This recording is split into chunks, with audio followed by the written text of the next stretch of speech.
Spoilers, the answer is upper lower split with concurrent periodization. The rest of the video is just explaining why. Do. So we just out here discussing training, out here listening to the crickets and having a nice little candle. Pretty chill, if you ask me. YouTube, RJ from Ravioli Fitness here. We're going to discuss what is the best split for bodybuilding. In order to get into it, we first need to establish what are the two primary drivers of hypertrophy, which is the growth of a muscle. One of them is progression, whether that be through sheer volume from your workouts and overall like accumulation of that over a week or a month or however long you lift, and frequency, which is how often you stimulate the muscle and give it the signals to grow. And also third is recovery, but that's a given. And we're not going to discuss nutrition and sleep in this video because you should already know that nutrition and sleep are the most important things that you need in order to build muscle. But let's get into deciding the best training split based off of those two factors, frequency as well as progression.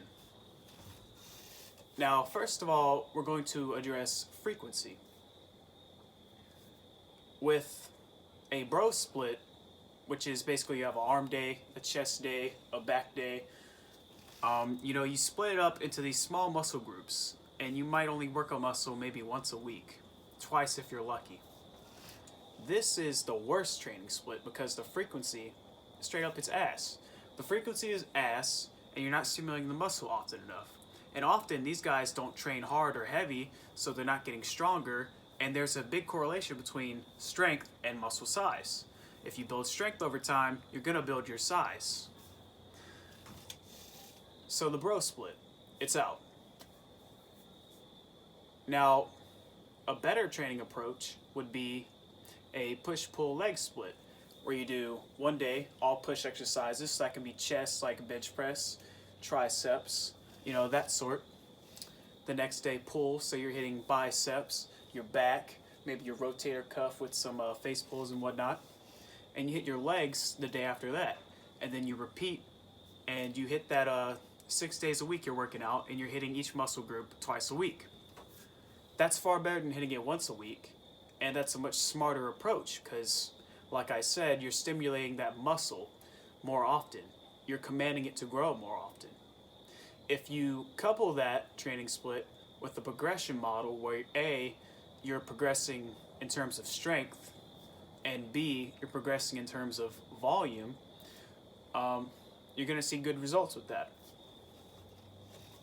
The next best thing, theoretically speaking, the next best thing would be full body training, which is you're hitting your muscle, like every muscle in one day, every major muscle group.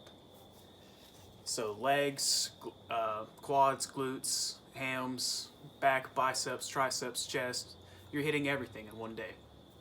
This is great because it allows you to hit your muscles 3 times a week. However, we've run into a problem here. Time management. Unless you're a celebrity and you can just devote a whole day to working out and shooting film or whatever celebrities do, you're not going to, well, it's not impossible. Like some people, they can make it work. They can do 1 hour, 30-minute, 2 hour full body workout, or even less than that and get it all done just because they're beasts. They can beast through it. But to do it 3 days a week consistently, fitting all of that in within an hour or an hour 30, it's extremely taxing. It's extremely challenging. A lot of people simply can't do it. What you can fit into there, I believe, isn't optimal because you're working everything in one day.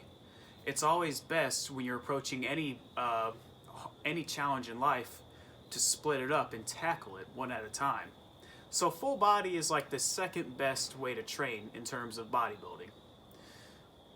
But it's second because the workouts take so damn long, and it's hard to fit everything in and stay committed to that extreme training if you're really pushing yourself with that.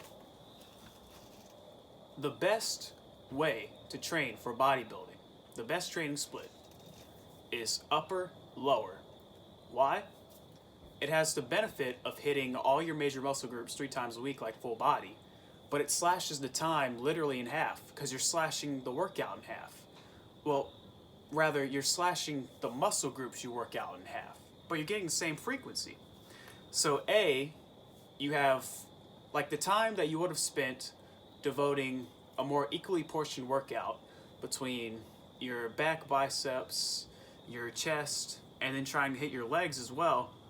You can spend all of that workout hitting your biceps, your chest, your back, and you can devote those workouts to specific groups. Like, okay, I'm gonna hit all my upper body muscles, but today I'm gonna primarily focus on back. It gives you much more flexibility in terms of how you manage your time, and it's just simply shorter in general. When you can develop more intensity and effort into just half your body instead of the entire body, you can ultimately do more with it. So upper lower is by far the best because you're getting the best frequency as well as the best focused effort on hitting your muscles. Now, there's a thing though. That's all well and good, but it means nothing if you don't have a plan to progress. How can you progress? Well, there are 2 methods. You probably know this already, but you can do them both, and I'm going to tell you to do both. A is to increase the challenge of the exercise, so how much weight you're lifting, and B is to increase volume, which means you're doing more and more reps, more and more sets, and you're pushing yourself. The thing is, a lot of people, they do this thing where they only do one or the other. And if you're trying to be a bodybuilder or just simply go through a good blend of aesthetics as well as strength, you need to do both. How do you do both? A concept called concurrent periodization, popularized by Alex from Alpha Destiny.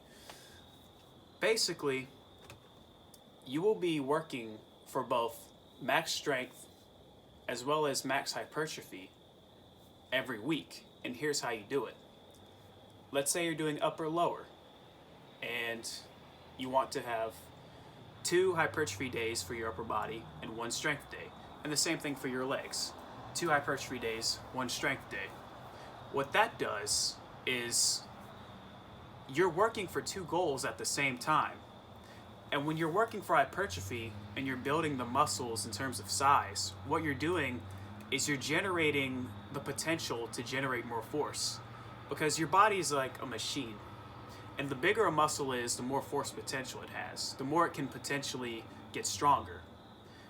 Now, when it comes to pure strength, a lot of that is simply CNS adaptation and efficiency, skill, getting better.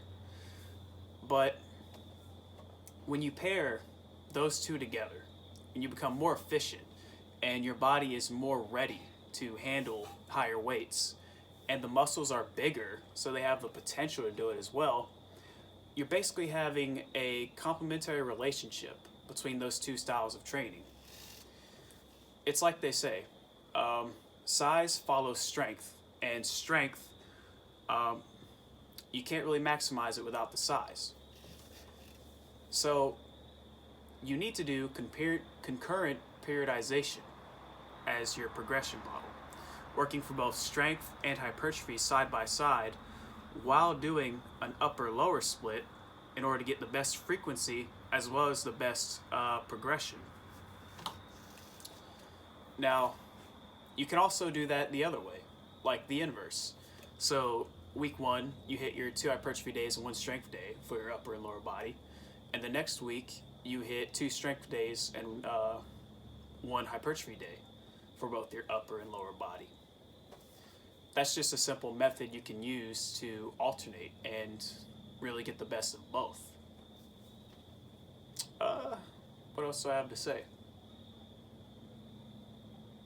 That's pretty much it.